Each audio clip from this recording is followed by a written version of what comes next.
तो प्यारे बच्चों, कैसे हो आप? मैं हूं निखिल और आप देख रहे हैं श्री राम ऑनलाइन क्लासेस। तो प्यारे बच्चों, पिछली वीडियो में हम गैसों की विलेयता और हेनरी के नियम पे बात कर चुके हैं। तो चलिए आज हम अगले अपने टॉपिक की तरफ बढ़ते हैं। तो आज हम बात करने वाले हैं, जो अगला टॉपिक है वो है वाष्प दाब पे। तो इसके नाम से क्लियर है, वाष्प जो दाब लगाती है उस पर हम कुछ बात करने वाले हैं। तो वाष्प दाब है वो एक घटना है, उसके द्वारा उत्पन्न होता है, जिसको हम कहते हैं वाष्पन। ई वेपोराइजेशन, इंग्लिश में इसको इवेपोराइजेशन कहते हैं और हिंदी में हम कहते हैं वाष्पन। वाष्पन समझने से पहले हमें एक चीज और समझनी पड़ेगी, वो है वाष्पशील पदार्थ। वाष्पशील को इंग्लिश में बोला जाता है वोलेटाइल। वोलेटाइल सब्सटेंस क्या होते हैं? वाष्पशील पदार्थ क्या होते हैं? तो ऐसे सब्सटेंस, ऐसे पदार्थ जिनको हम थोड़ी सी हीट दें और वो वाष्प बनाने लगे, वो भाप बनाने लगे, वो वेपर्स बनाने लगे, ऐसे पदार्थों को हम क्या कहते हैं? वाष्पशील पदार्थ कहते हैं। आप अपनी डेली लाइफ में अपने चारों तरफ ऐसे पदार्थों को फील कर सकते हैं। छोटी क्लासेस में आपने पढ़ा होगा कि बादल कैसे बनते हैं। तब हम पढ़ते थे कि समुंदर है, उसके पानी पे जब सूर्य की रोशनी पड़ती है तो समुंदर की जो सतह है, सतह का पानी है, वो वाष्प के फॉर्म में उड़ जाता है। तो इसी को कहते हैं वाष्पन। और पानी है वो क्या है? एक वाष्पशील पदार्थ है जो सनलाइट को ग्रहण करके वाष्प बना रहा है। जैसे आप जो है पेट्रोल को देख सकते हैं। पेट्रोल अगर आपके पास बोतल में है और आपने उस बोतल का ढक्कन खोल रखा है तो रूम टेम्परेचर पे ही पेट्रोल उस बोतल में से वाष्प प्रावस्था में, वातावरण में उड़ने लग जाता है। मतलब पेट्रोल है वो एक वाष्पशील पदार्थ है। तीसरा एग्जाम्पल भी मैं आपको बताना चाहूं कि जो गर्ल्स होती हैं, गर्ल्स जब नेल पेंट रिमूव करती हैं तो उसके लिए जो नेल रिमूवर जो यूज करती हैं, नेल पेंट को उतारने के लिए जो नेल रिमूवर यूज किया जाता है, वो भी बहुत ज्यादा वाष्पशील, बहुत ज्यादा वोलेटाइल कंपाउंड है। जैसे ही हम उसको हाथ पे लगाते हैं, जैसे ही गर्ल्स नेल रिमूवर को अपने हाथ पे लगाती हैं तो वो थोड़े से टेम्परेचर पे ही या रूम टेम्परेचर पे ही हाथ से वेपर फेज में, एनवायरमेंट में उड़ जाता है। तो वाष्पशील पदार्थ क्या होते हैं? ऐसे पदार्थ जिनको हम थोड़ा सा टेम्परेचर दें या टेम्परेचर दें और वो वेपर फॉर्म में या वेपर प्रोड्यूस करने लगे या वेपर फॉर्म में एनवायरमेंट में रिलीज हो जाए, ऐसे पदार्थों को हम क्या कहते हैं? वाष्पशील पदार्थ कहते हैं। तो चलिए, वाष्पशील पदार्थ का मतलब आपके समझ में आ गया। वाष्पन, वाष्पन कुछ नहीं है, हीट लेके वेपर्स बनाना, उसको ही क्या कहते हैं? वाष्पन कहते हैं। और वाष्पन से ही क्या क्रिएट हो जाता है हमारे पास? वाष्प दाब क्रिएट हो जाता है। तो चलिए वाष्प दाब को समझते हैं। मैंने एक ये पात्र ले रखा है, इस एक पात्र में मैंने एक द्रव भर रखा है। ये पात्र है जिसका कुछ हिस्सा मैंने एक द्रव से भरा हुआ है। मान लेते हैं ये कोई एक विलायक है, कोई भी द्रव मान लीजिए। जैसे मान लिया मैंने ये एक ए द्रव भरा है और वो द्रव है वाष्पशील। मतलब जैसे ही इसको हम हीट देंगे तो ये हीट को ग्रहण करके क्या बनाने लगेगा? वेपर्स बनाने लगेगा। तो जैसे ही इसको हीट मिलती है, ये देखिए इसके सरफेस पे जो मॉलिक्यूल्स हैं, ए माना है मैंने इसको, तो इसके जो सरफेस पे जो मॉलिक्यूल है वो ए है। और इसको जब हीट देंगे तो ये जो है वेपर प्रोड्यूस करने लगेगा। तो सबसे पहले मैं इसके जो दो तरह के मॉलिक्यूल्स इस लिक्विड में पाए जाते हैं उनकी बात कर लेता हूं। पहले तरह का जो मॉलिक्यूल है वो ये मॉलिक्यूल है। इसमें देखिए जो मॉलिक्यूल इस पदार्थ के स्थूल में, इस द्रव के स्थूल में, स्थूल का मतलब अंदर की तरफ जो प्रेजेंट है, और ये वाले जो मॉलिक्यूल है वो मॉलिक्यूल है वो इस द्रव की सतह पर प्रेजेंट है। दो तरह के मॉलिक्यूल्स हमें इस लिक्विड में देखने को मिलेंगे। जब हम इस लिक्विड की बात करेंगे, इस पात्र के अंदर जो प्रेजेंट है, तो मुझे उसमें दो तरह के जो है मॉलिक्यूल्स देखने को मिलेंगे, दो तरह के अणु देखने को मिलेंगे। एक अणु जो लिक्विड के अंदर गहराई में उपस्थित है और एक तरह के अणु है जो इस लिक्विड की, इस तरल की, इस द्रव की सतह पर उपस्थित है। अब अंदर वाले अणु को देख रहे हैं, इस अणु को दूसरे जो अणु है वो चारों तरफ से आकर्षित करेंगे। जो स्थूल वाला अणु है उस पर जो है वो आकर्षण जो बल है उसका मान है वो बहुत ज्यादा है, चारों तरफ से इस अणु को पदार्थ के दूसरे अणु, द्रव के दूसरे अणु है वो आकर्षित कर रहे। लेकिन मैं किसी सतह के अणु की बात करूं, जैसे आप इसके अणु की बात कर लीजिए, तो इस अणु पर केवल और केवल नीचे की तरफ ही आकर्षण बल लग रहा है, ऊपर की तरफ कोई आकर्षण बल नहीं है। कारण सतह के ऊपर है वो पदार्थ ही नहीं है, सतह के ऊपर द्रव ही नहीं है, तो ऊपर की तरफ इस अणु पर कोई भी आकर्षण बल नहीं लग रहा है। तो मैं बात करूं अगर स्थूल के जो अणु है और सतह के जो अणु है, तो जो सतह के जो अणु है उन पर जो लगने वाला जो आकर्षण बल है उसका मान है वो स्थूल वाले अणुओं की तुलना में कम होता है, जबकि स्थूल के जो अणु है उन पर लगने वाला आकर्षण बल है वो ज्यादा होता है।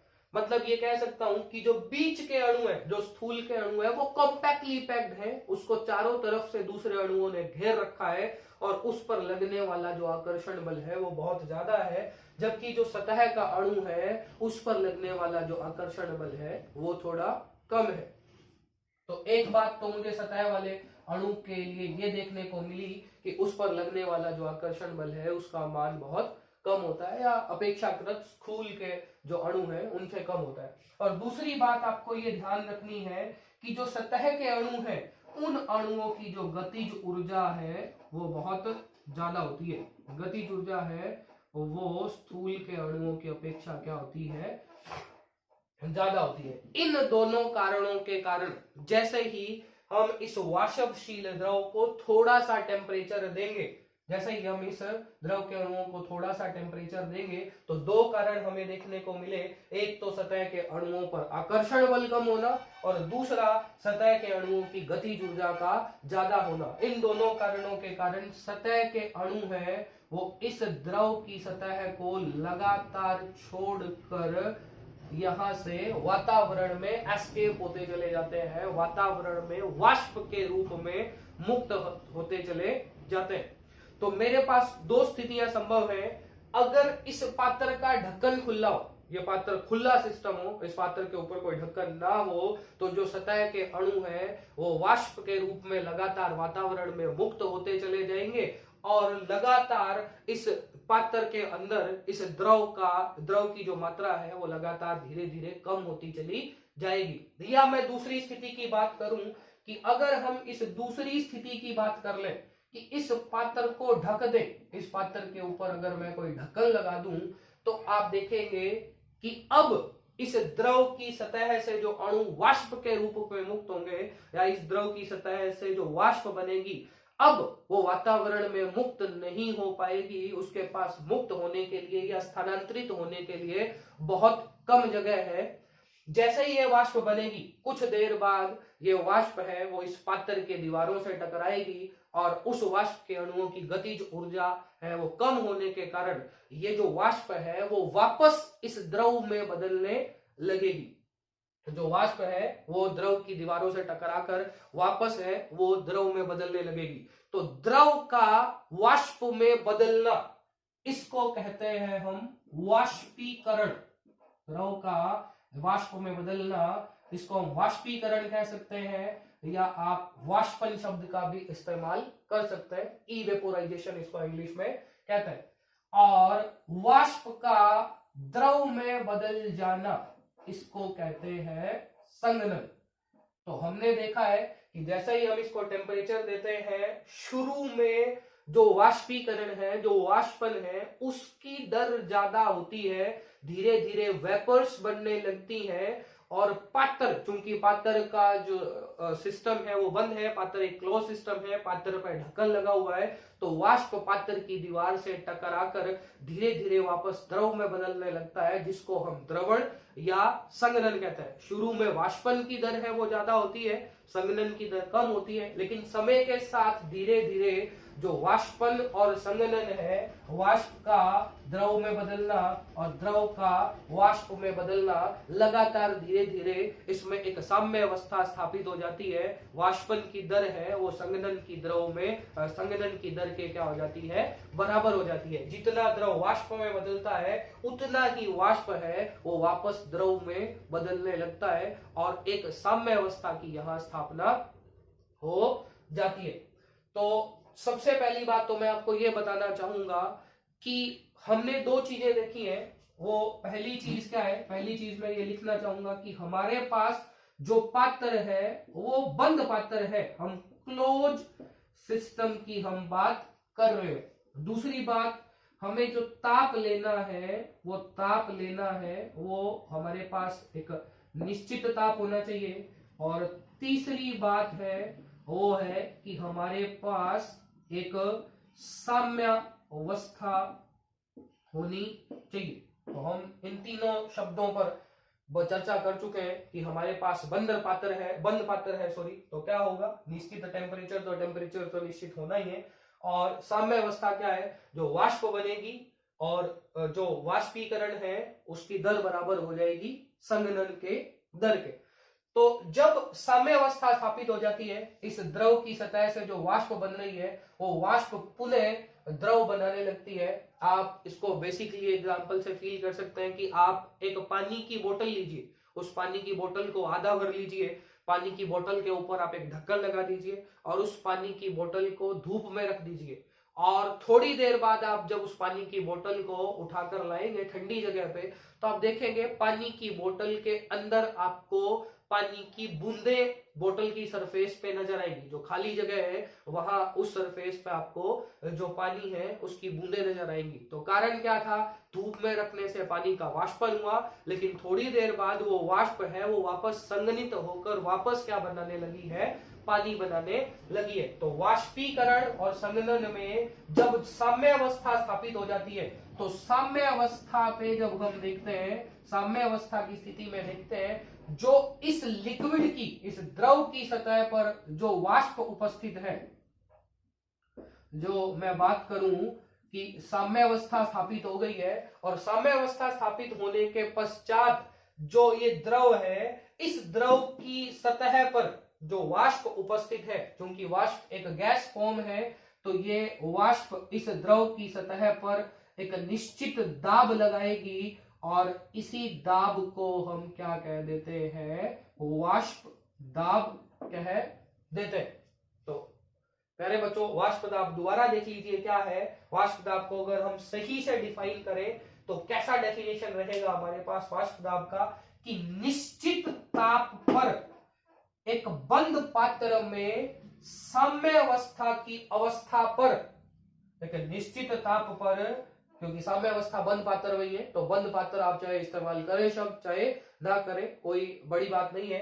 निश्चित ताप पर साम्य अवस्था में किसी द्रव की सतह के ऊपर उपस्थित वाष्प द्वारा उस द्रव की सतह पर लगाया गया दाब क्या कहलाता है, वाष्प दाब कहलाता है। कि साम्य अवस्था पर निश्चित ताप पर किसी द्रव की जो सतह है, उस सतह के ऊपर जो उपस्थित वाष्प है, वो वाष्प उस द्रव की सतह पर जो दाब लगाएगी, उस दाब को क्या कहते हैं, हम वाष्प दाब कहते हैं।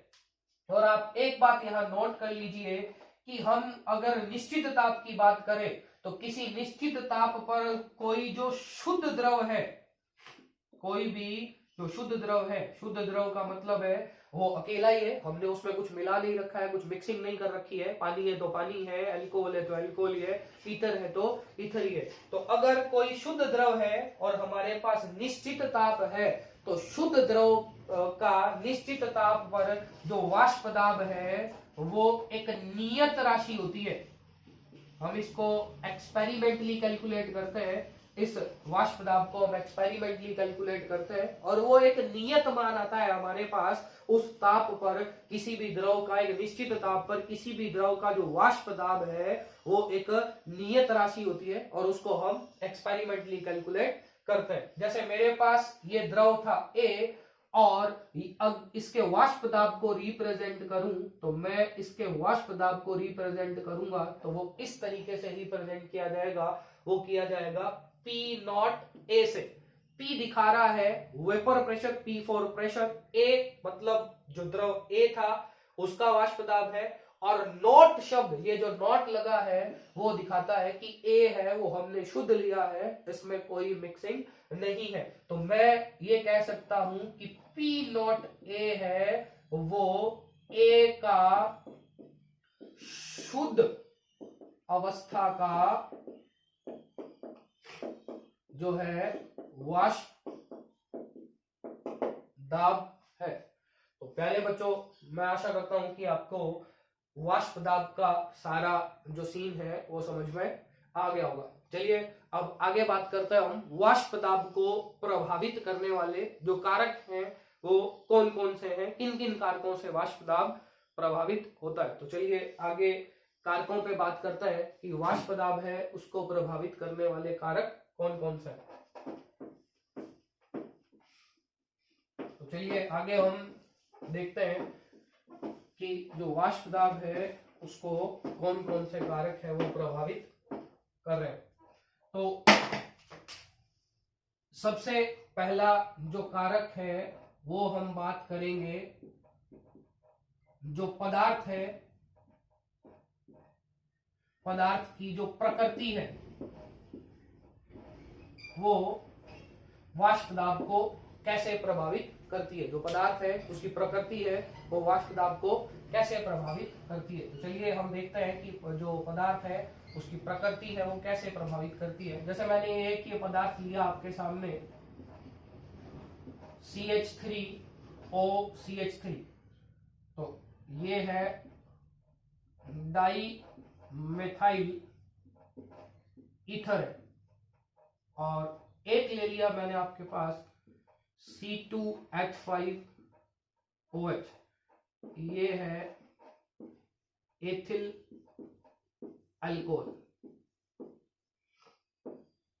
तो प्यारे बच्चों, आप जैसा कि छोटी क्लासों में या 11th क्लास में पढ़ चुके हैं कि जो एथिल अल्कोहल है उनमें क्या, उसके मॉलिक्यूल में क्या प्रेजेंट होती है, H बॉन्डिंग, हाइड्रोजन बॉन्डिंग है वो अल्कोहल के दो अणुओं के बीच में प्रेजेंट होती है। वो आपस में स्ट्रॉन्गली बॉन्डेड होते हैं, दो अणु है ये मेरे पास, और वो दोनों अणु आपस में किससे बॉन्डेड होते हैं, हाइड्रोजन बॉन्डिंग से बॉन्डेड होते हैं। क्योंकि हाइड्रोजन बॉन्ड एक स्ट्रॉन्ग बॉन्ड है तो दोनों अणुओं के बीच में जो बंधन है वो बहुत अच्छा होता है हाइड्रोजन बंधन के कारण।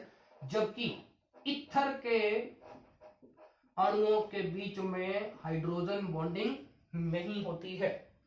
तो आप फील कर सकते हैं कि जैसे ही मैं इन दोनों लिक्विड्स को टेम्परेचर देना स्टार्ट करूंगा तो कौन सा लिक्विड वाष्प जल्दी बनाएगा, कौन सा लिक्विड है उसकी प्रवृत्ति वाष्प बनाने की ज्यादा होगी, अल्कोहल की या ईथर की। देखिएगा इसके दो अणु है वो एक दूसरे से जुड़े हुए हैं, जैसे ही मैं इसको टेम्परेचर दूंगा तो ये ऊपर वाला अणु नीचे वाले को कहेगा जाने नहीं देंगे तुझे, है ना। क्यों? क्योंकि दोनों एक दूसरे से क्या है, स्ट्रॉन्गली बॉन्डेड जुड़े हुए हैं, दोनों एक दूसरे को अच्छे से पकड़े हुए हैं। जबकि इसको देते ही ये वाला अणु और ये दूसरा अणु, ये एक ईथर का अणु और ये दूसरे ईथर का अणु, जैसे ही टेम्परेचर दूंगा ये इसको किक मारेगा, जा भाई जा भाई जा, वेपर बना जल्दी बना, है ना। तो आप देखेंगे कि यहाँ आकर्षण बल का मान बहुत ज्यादा है जबकि यहाँ आकर्षण बल का मान ज्यादा नहीं है। इसलिए इसकी जो है वाष्पशीलता, वाष्पित होने की प्रवृत्ति है वो ज्यादा होगी, जबकि इसकी वाष्पित होने की प्रवृत्ति है वो कम होगी। इसीलिए इसका वाष्प दाब है वो ज्यादा होगा और इसका वाष्प दाब है वो क्या होगा, कम होगा। तो मैं सीधा सीधा कह सकता हूं कि जो वाष्प दाब है वो व्युत्क्रमानुपाती संबंध रखता है फोर्स ऑफ अट्रैक्शन से। अणुओं के बीच में जितना ज्यादा आकर्षण बल होगा वाष्प दाब उतना ही कम होगा, और अणुओं के बीच में अगर आकर्षण बल कम है तो वाष्प दाब का वैल्यू है वो उतना ही क्या होने वाला है, ज्यादा होने वाला है। तो पहला जो हमने पदार्थ की प्रकृति है वो आकर्षण बल के आधार पर हम देख चुके हैं। चलिए थोड़ा आगे और देखते हैं कि पदार्थ भी हम हमारे सिलेबस में दो तरीके से कैटेगराइज करते हैं। देखिएगा हमारे सिलेबस में जो पदार्थ हैं उनको भी दो तरीके से, जो भी सबस्टांसेस हैं जो भी सब्सटेंस, जो भी पदार्थ हैं, उनको हमने दो भागों में बांटा है। दो तरह के पदार्थ हैं, एक तो है अवाष्पशील, मतलब जिनको ताप देने से वो वाष्प नहीं बनाते हैं, उन पदार्थों को क्या कहते हैं, अवाष्पशील। और दूसरे पदार्थ हैं वो है वाष्पशील, मतलब जिन पदार्थों को हम टेम्परेचर देंगे तो वाष्प बनाएंगे। तो हमारे सिलेबस में जितने भी सॉलिड्स हैं, जितने भी ठोस जो पदार्थ हैं, वो सारे के सारे हैं वो अवाष्पशील है, वाष्प नहीं बनाते हैं। इसलिए इनका जो शुद्ध अवस्था का वाष्प दाब है, उस वाष्प दाब को क्या मानते हैं, हम जीरो मानते हैं, क्योंकि वाष्प ही नहीं बना रहे हैं। तो वाष्प ही नहीं बना रहे हैं तो कौन सा वाष्प दाब, कोई वाष्प दाब नहीं है, जीरो है। जैसे हमारे सिलेबस में बात किया जाता है, सबसे पहले जैसे यूरिया की बात करते हैं, तो यूरिया का फॉर्मूला है NH2CO NH2। जैसे बात करते हैं आप ग्लूकोज, हमारे जो सिलेबस में न्यूमेरिकल्स जो आते हैं उनमें ग्लूकोज C6H12O6। जैसे आप बात करते हैं हमारे सिलेबस में जो है सुक्रोज है, सुक्रोज पे भी न्यूमेरिकल्स आते हैं C12H22O11। तो ये जो मॉलिक्यूल्स हैं जनरली इन पे हमारे सिलेबस में न्यूमेरिकल्स आता है, और ये ठोस है और ये अवाष्पशील है। अगर हम इनको टेम्परेचर देंगे तो इनके कारण कोई भी वाष्प दाब है वो हमारे जो सिलेबस में है वो नहीं बनता है, इनका वाष्प दाब है वो क्या माना जाता है, शून्य माना जाता है। जबकि जो वाष्पशील है, जैसे ईथर है, जैसे अभी हमने देखा डाइमेथाइल ईथर का फॉर्मूला देखा। जैसे आप अल्कोहल है, जैसे जनरली हम जो है एथाइल अल्कोहल की बात करते हैं C2H5OH। जैसे हम बात कर ले वाटर की, पानी की, जैसे पानी है वो H2 है। जैसे हम बात कर ले बेंजीन की तो C6H6 है। तो ये कुछ लिक्विड्स हैं जिनका जो वेपर प्रेशर है, जिनका जो वाष्प दाब है शुद्ध अवस्था का, वो जीरो नहीं माना जाता है, वो जीरो नहीं है। क्योंकि जब हम इनको टेम्परेचर देते हैं तो टेम्परेचर्स के कारण ये क्या बनाते हैं, वाष्प बनाते हैं, वेपर्स बनाते हैं, और इनका कुछ ना कुछ क्या होता है, वाष्प दाब होता है। तो हमने पदार्थों को दो कैटेगरीज में डिवाइड कर दिया है, एक अवाष्पशील और दूसरे हैं वाष्पशील। जो अवाष्पशील पदार्थ हैं उन पदार्थों का जो वाष्प दाब है वो हम जीरो मानेंगे, जबकि जो वाष्पशील पदार्थ हैं उन पदार्थों का वाष्प दाब हम जीरो नहीं मानेंगे। तो ये था पदार्थ की प्रकृति है, वो कैसे वाष्प दाब को निर्धारित करती है। चलिए अगले जो कारक है उसकी तरफ चलते हैं। जो अगला जो कारक है वो है तापमान, टेम्परेचर। टेम्परेचर किस तरह जो है वेपर प्रेशर को प्रभावित करता है, चलिए देखते हैं। दूसरा है टेम्परेचर या तापमान। तो चलिए देखते हैं टेम्परेचर या तापमान क्या है। तो टेम्परेचर है वो डायरेक्टली प्रोपोर्शनल होता है वाष्प दाब के। आप आसानी से फील कर सकते हैं कि किसी भी द्रव को हम टेम्परेचर देंगे तो उस द्रव के जो सतह के अणु है उन अणुओं की गतिज ऊर्जा बढ़ेगी। गतिज ऊर्जा बढ़ने के कारण वो सतह को छोड़ेंगे, वो लगातार वाष्प बनाएंगे, और वाष्प बनाएंगे तो जो वाष्प दाब है, वाष्प ज्यादा बनाएंगे तो वाष्प दाब की वैल्यू है वो लगातार बढ़ती चली जाएगी। मतलब जो टेम्परेचर है, जो तापमान है, वो डायरेक्टली प्रोपोर्शनल होता है, समानुपाती होता है वाष्प दाब के। अगर आप टेम्परेचर बढ़ाओगे तो वाष्प दाब का मान है वो ऑटोमेटिक बढ़ता चला जाएगा। तो प्यारे बच्चों, ये हमने वाष्प दाब की बात कर ली है। अगले जो वीडियो है हम उसमें जो है जो लिक्विड सॉल्यूशंस होते हैं उन पर बात करेंगे, राउल्ट के नियम पर बात करेंगे। तो चलिए प्यारे बच्चों, आपका बहुत बहुत धन्यवाद ये वीडियो देखने के लिए। अपने घर रहें, सुरक्षित रहें और लगातार पढ़ते रहें। धन्यवाद।